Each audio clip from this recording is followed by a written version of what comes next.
하나님 말씀은 신약성경 누가복음 13장 1절부터 5절입니다. 제가 가진 성경 신약성경 117페이지가 되겠습니다. 누가복음 13장 1절부터 5절입니다.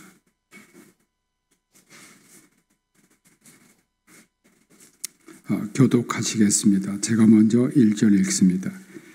그때 마침 두어 사람이 와서 빌라도가 어떤 갈릴리 사람들의 피를 그들의 제물에 섞은 일로 예수께 아뢰니 대답하여 이르시되 너희는 이 갈릴리 사람들이 이같이 해 받음으로 다른 모든 갈릴리 사람보다 죄가 더 있는 줄 아느냐.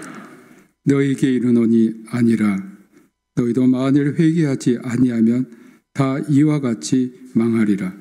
또 실로암에서 망대가 무너져 치어 죽은 18사람이 예루살렘에 거한 다른 모든 사람보다 죄가 더 있는 줄 아느냐. 함께 읽겠습니다. 너희에게 이르노니 아니라 너희도 만일 회개하지 아니하면 다 이와 같이 망하리라. 아멘. 말씀 듣기 전에 잠시 묵상으로 기도하겠습니다. 하나님 아버지 감사합니다. 시간 주님의 성령님께서 이곳에 임재하시고 우리에게 성령으로 기름 부으시고 우리의 심령의 문을 열어주시고 영의 눈을 뜨게 하셔서 주님의 음성을 들으며 주님을 만나는 시간, 감격과 감사와 은혜의 시간으로 인도하옵소서. 예수님 이름으로 기도합니다. 아멘. 오늘 예배하는 우리 모든 성도님들에게 하나님 아버지의 사랑과 예수 그리스도의 은혜가 풍성히 임하시길 주님의 이름으로 축복합니다. 최근 우리나라에서 일어나고 있는 사건들은 우리 마음을 굉장히 무겁게 합니다. 특히 지난 12월 29일 무안공항에서 일어난 제주공항의 대참사는 우리 국민의 마음을 아프게 했고 정부는 이 사건이 중에서 국가 애도 기간을 선포했습니다. 우리 그리스도인들은 이번 참사를 당한 가족들을 위해서 기도하고 그들의 상처를 회복하고 일상의 삶에 빨리 돌아올 수 있도록 기도해야 할 겁니다. 우리 교회 사회봉사부가 이런 일을 당하신 분들을 위해 우리가 할 수 있는 것이 무엇일까 상의하던 중 우선 우리 교회 성도님들이 이들을 위해 헌금하는 것이 좋겠다고 저에게 말씀하셔서 다음 주일에는 뜻이 있으신 분들이 이 일에 동참해 주시기를 부탁드립니다. 특히 가족들이 참변을 당하고 어린이들이 세상을 떠나서 우리의 마음을 더 무겁게 합니다.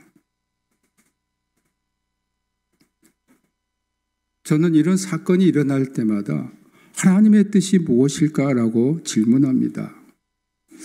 이에 대한 생각을 하던 중에 종교개혁자 루터가 당시 인문주의의 재앙이었던 에라스무스의 자유의지에 관한 강론에 대한 답변으로 1525년에 저술한 노예의지에 관한 강론에서 다루는 두 가지 종류의 필연성, 가룟 유다의 경우를 생각해 보았습니다. 루터는 에라스무스가 필연성을 부정하고 우연성을 강조한 것을 비판합니다. 루터는 두 가지 필연성이 있다고 합니다. 하나는 업적과 관련된 강제의 필연성이고 또 하나는 시간과 관련된 절대적 필연성입니다. 루터는 예를 들어서 가룟 유다의 배신 행동은 필연적이라는 겁니다. 즉 하나님께서 예지하셨다면 이런 의지가 유다 자신에게 분명하고 틀림없이 일어났을 것이라는 겁니다. 루터는 유다가 자발적으로 배신자가 되었는지 아니면 타의로 배신자가 되었는지가 아니라 하나님께서 미리 정하신 어느 시점에서 유다가 자신의 의지로 그리스도를 필연적으로 배반할 수밖에 없었다는 시간과 관련한 절대적 필연성으로 설명합니다.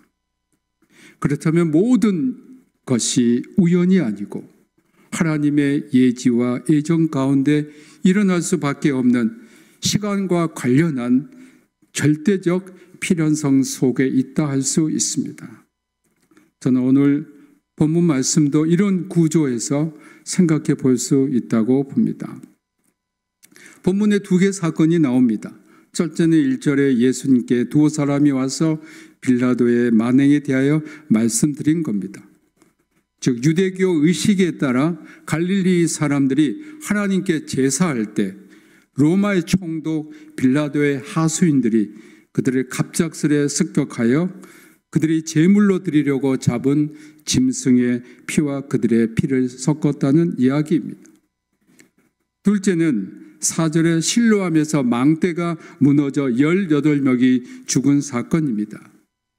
당시 예루살렘의 수로 공사를 위해 동원된 인부들이 실로암에 세워진 망대가 무너진 이 사건은 종교적인 일에 관계된 것이 아니고 사회적인 일에 관계된 겁니다. 이 두 가지 사건에 대한 유대인들의 견해는 종교적인 해석에 근거합니다. 즉 이 사고에서 죽은 사람들은 자기들의 죄값 때문에 죽었다고 생각한 겁니다. 유대인들은 이러한 불행한 사고는 바로 그들이 지은 죄에 대한 보응이라고 본 겁니다. 그리고 병과 관련해서도 유대인들은 이와 같은 견해를 가졌습니다. 예를 들면 유대인들에게 나병은 걷는 것과 관계된 제 형벌 그리고 심판이고 중풍은 선에 대해 잃어버린 능력, 불구가 된 의지, 무딘 양심과 같은 죄인의 무기력에 대한 보응이며 열병은 불같은 정욕의 열과 욕망, 육체적인 욕구와 분노에서 온 것이고 귀신 들린 것은 사탄에게 전적으로 노예됨을 뜻했습니다. 인간의 죄에 대한 보응이라는 유대인들의 견해와 달리 예수님께서는 이들이 죽은 것은 지금 살아있는 사람들보다 죄가 많기 때문이 결코 아니라고 말씀하십니다. 왜 예수님께서 이렇게 대답하셨는가에 대해서 생각해 보겠습니다. 첫 번째 죽음을 먼저 생각해 봅니다. 유대인들이 제사를 드리다가 이교도 불안당들의 습격을 받아 죽었을 뿐만 아니라 이 죽은 유대인들의 피와 제사에 드리는 짐승의 피가 함께 섞이게 됩니다. 이 유대인들은 제사를 드리다가 죽었으니 순교했다고 볼 수 있고 또한 의로운 죽음이라고 할 수 있습니다. 그러나 유대인들은 전능하신 하나님께서 이들이 제사를 드리다가 죽고 이들의 피가 짐승의 피와 함께 섞이게 방치한 것을 보면 분명 이들이 불의한 사람들이며 큰 죄를 지었기 때문이라고 본 겁니다. 역사에서 의로운 사람들의 죽음을 많이 보게 됩니다. 의로운 사람의 죽음 제1호는 아벨입니다. 그러나 하나님께서 받으신 의로운 제사를 드렸고 그의 형 가인은 하나님께서 받으실 수 없는 불의한 제사를 드렸습니다. 그런데 죽은 사람은 누굽니까? 아벨입니다. 그의 핏줄인 형이 그를 살해한 겁니다. 의로운 사람이 악한 사람에 의해 죽임당한 겁니다. 그러므로 산 사람은 악인이요 선한 사람은 죽임당한 겁니다. 이 사건에서 주님이 회개하라고 하신 것은 종교적 영역에서 회개하라는 겁니다. 이것은 종교적 근본, 다시 말하면 종교는 그 뿌리에 맞도록 끊임없이 성찰하고 경계해야 한다는 겁니다. 종교에는 종교행위가 있습니다. 그 당시 종교행위는 율법이 말하는 제사입니다. 그러나 종교행위는 마음이 없어도 할 수 있습니다. 하나님을 믿는 마음도 없으면서 100번, 수천 번 제사한들 그 제사를 하나님께서 받으시겠냐는 겁니다. 마음도 없고 믿음도 없이 종교 행위를 일삼는 사람을 우리는 종교주의자라고 합니다. 종교주의자들은 참으로 마음으로 하나님을 믿고 경외하는 자들을 증오하고 박해한 것이 성경과 역사는 증명합니다. 중세 후기는 가장 종교적인 시대였지만 교회가 가장 타락한 시대였습니다. 종교의 근본이 상실되어 그 본연의 기능이 마비되어 종교개혁이 일어날 수밖에 없었던 겁니다. 일제 말기의 일제는 우리 국민의 혼을 말살시키기 위해 신사참배를 강요했습니다. 신사란 일본 그 왕의 천조 대신을 모시는 그리고 거기에 절하는 겁니다. 특히 기독교인들의 이것을 강요했습니다. 많은 기독교인이 신사참배를 반대하고 굽히지 않아 옥에 갇히고 또 어떤 분들은 순교까지 했습니다. 또한 많은 기독교인이 여기에 굴복했습니다. 주기철 목사님은 신사참배 반대의 선봉에 서신 분입니다. 신사참배 반대로 감옥에 갇혀있는 주기철 목사님이 목회하는 평양 산정현 교회의 사택에서 주 목사님의 가족을 강제로 추방한 사람들은 신사참배를 결의한 노회장, 시찰장, 새로운 당회장이었습니다. 이들 종교주의자들은 교회를 지키기 위해 신사참배 찬성을 교회 총회에서 결의했다고 했습니다. 그들이 지키겠다는 교회는 교회 신사를 세우고 예배당에 들어갈 때마다 그곳에 절하고 한편으로는 하나님께 예배하는 교회였습니다. 이것은 하나님께 가증한 것이요, 그들이 지키겠다고 하는 교회는 영적으로 간음한 불결한 일본 조상 우상을 섬긴 교회였습니다. 교회는 인간이 지키는 것이 아니라 하나님이 지키시는 겁니다. 하나님의 교회를 인간이 지키겠다는 것은 교만이요, 하나님 주권에 대한 도전입니다. 결국 주 목사님은 혹독한 고문으로 1944년 4월 21일 옥에서 순교하셨습니다. 신사참배가 종교적인 의식이 아니고 국민으로서 당연한 의식이라고 총회에서 결의했던 사람들은 살았지만 이것을 죽음으로 반대한 분들은 죽임을 당했던 겁니다. 이들의 죽음은 결코 헛된 죽음이 아니었습니다. 한국교회를 위한 순교의 피, 배달 결례를 위한 순교의 피를 흘린 겁니다. 죽임을 당한 사람의 죄가 많습니까? 아니면 신사참배를 결의하고 목숨을 부지하고 살아남은 사람의 죄가 많겠습니까? 오히려 살아있는 사람들이 죄를 더 범했습니다. 둘째 번의 죽음에 대해서 생각해 보겠습니다. 이들이 먹고 살기 위해서 일을 하다가 어이없는 참변을 당한 겁니다. 즉 직무 수행 중에 뜻하지 않는 사고를 당했다는 겁니다. 오늘날도 이런 경우는 자주 있습니다. 일을 하다 보면 이런 위험을 만날 수 있습니다. 우리가 살기 위해서는 일을 해야 되고 노동은 또한 신성한 겁니다. 그런데 이런 신성한 일하다가 죽은 18명에게 대하여 유대인들은 그들의 죄에 대한 대가로 돌렸습니다. 그 당시 실로암에서 죽은 이 사람들이 이교도 드립니까? 아닙니다. 하나님의 선민이라고 자부심을 가지고 있는 유대인들입니다. 예수님을 믿는 우리들은 예수님이 우리를 지켜주시니 우리는 어떤 경우라도 해를 받지 않는다고 믿고 있습니다. 그런데 이번 제주항공 여객기 사고 때 목숨을 잃은 예수님을 믿는 많은 사람의 죽음, 어린아이들의 죽음을 우리는 어떻게 받아들여야 할까요? 예수님께서 여기서 궁극적으로 말씀하시고자 하는 것은 이들이 그들의 죄 때문에 죽은 것이 아니고 바로 지금 살아있는 사람들을 위하여, 즉 그들을 회개시키기 위하여 대신 죽었다는 겁니다. 이것은 우리에게 사회적 영역에서 회개해야 한다는 것을 말씀하시는 겁니다. 즉 하나님의 공의가 강같이 흐르는 사회가 되어야 한다는 겁니다. 세례 요한도 예수님도 복음을 전하실 때 맨 먼저 선포한 것은 회개입니다. 세례 요한이 누가복음 3장 9절에서 이미 도끼가 나무 뿌리에 놓였으니 좋은 열매를 맺지 아니하는 나무마다 찍혀 불에 던져지려 선포할 때에 사람들이 그럼 우리가 무엇을 하리까라고 질문합니다.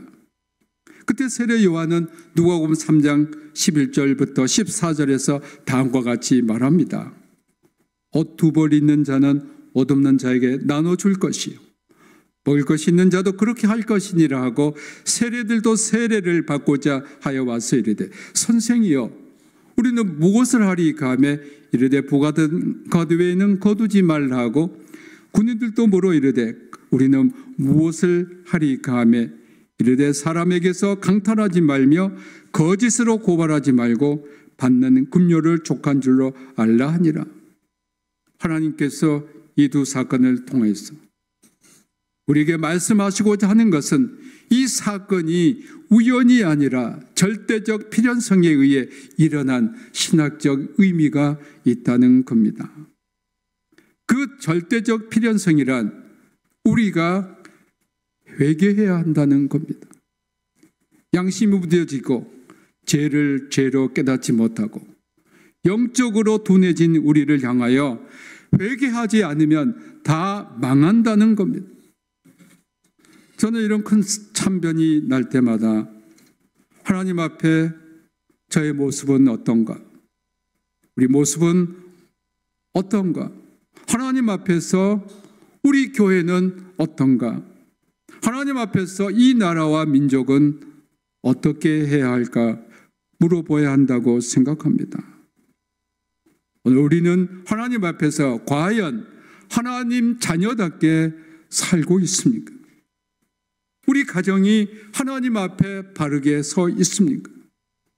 국가와 지역사회 지도자들이 지도자에게 앞서 국민의 한 사람으로서 양심과 법에 따라 하나님을 두려워하고 거짓을 멀리하고 깨끗합니까?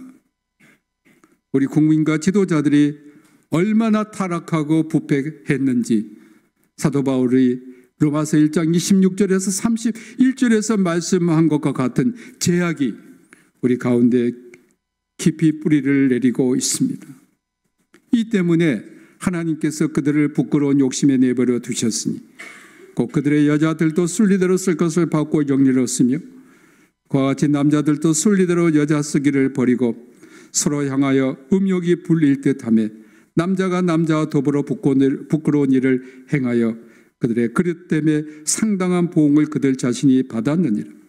또한 그들의 마음에 하나님 두기를 싫어하며 하나님께서 그들의 그 상실한 마음대로 내버려 두사 합당하지 못한 일을 하게 하셨으니 곧 모든 불의, 추악, 탐욕, 악의가 가득한 자요 시기, 살인, 분쟁, 사기, 악독이 가득한 자요 수군수군하는 자요 비방하는 자요 하나님께서 미워하시는 자요 능욕하는 자요 교만한 자요 자랑하는 자요 악을 도모하는 자요 부모를 거역하는 자요 우매한 자요 배약하는 자요 무정한 자요 무자비한 자라.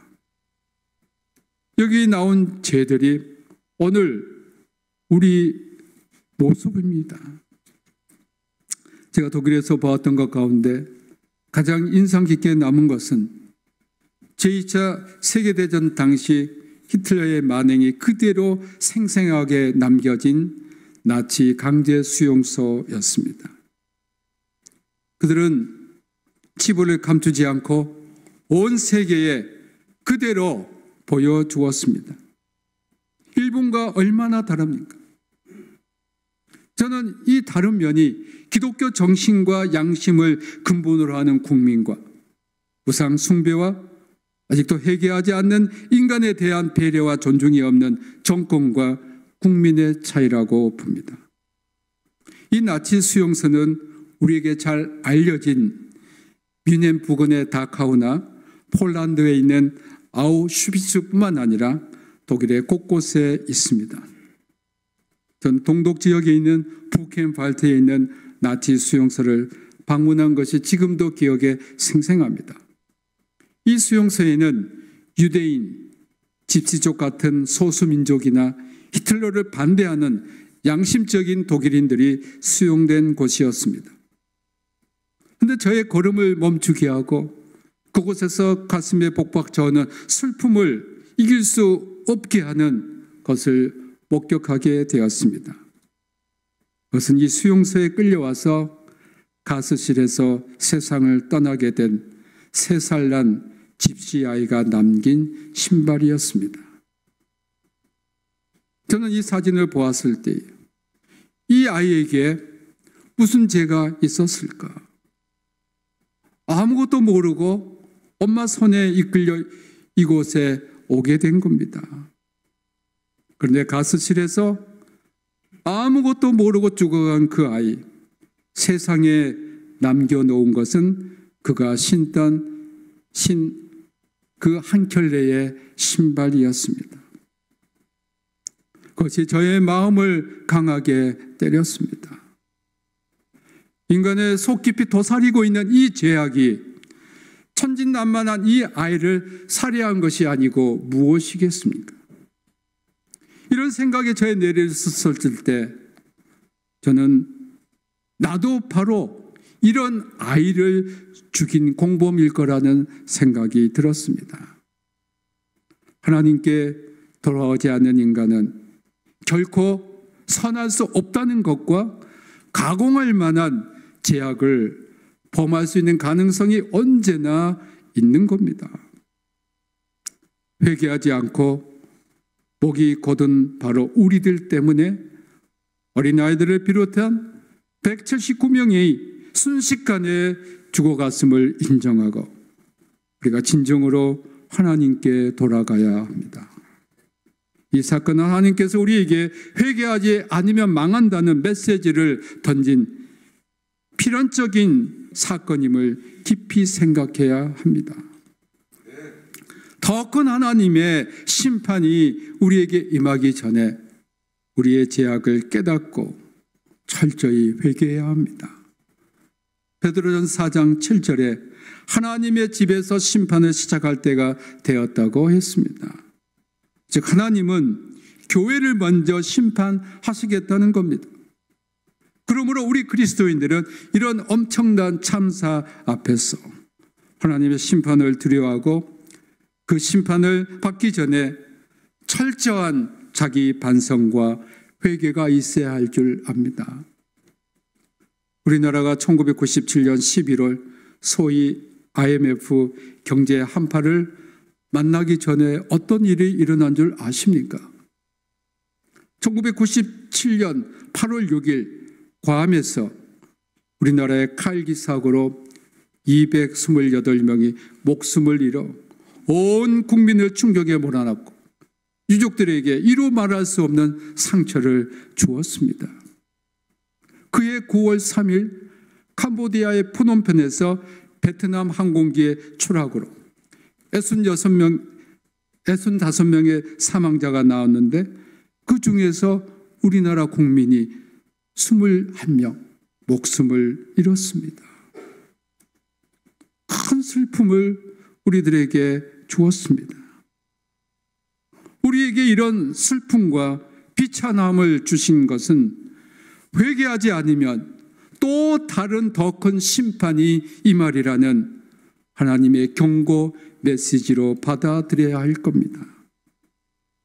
이렇게 많은 사람의 죽음에는 분명 하나님의 어떤 뜻이 숨겨져 있을 겁니다. 이 민족과 나라를 향한 하나님의 사랑이 분명히 있을 겁니다. 죄와 부패로 만연된 세상에 있는 사람들을 대신해서 어린 생명들과 많은 사람이 순식간에 죽었습니다. 죽어야 했는데 지금 멀쩡히 살고 있는 사람들 때문에 그들이 범한 이루 다 해할 수 없는 죄와 부패와 타락 때문에 죄 없는 고귀한 생명들이 희생당한 겁니다. 이들이 과연 그들의 죄 때문일까요? 아닙니다. 여기에 있는 저를 비롯한 엄청난 죄를 짓고도 하루하루를 뻔뻔스럽게 살고 있는 바로 저희들 때문입니다.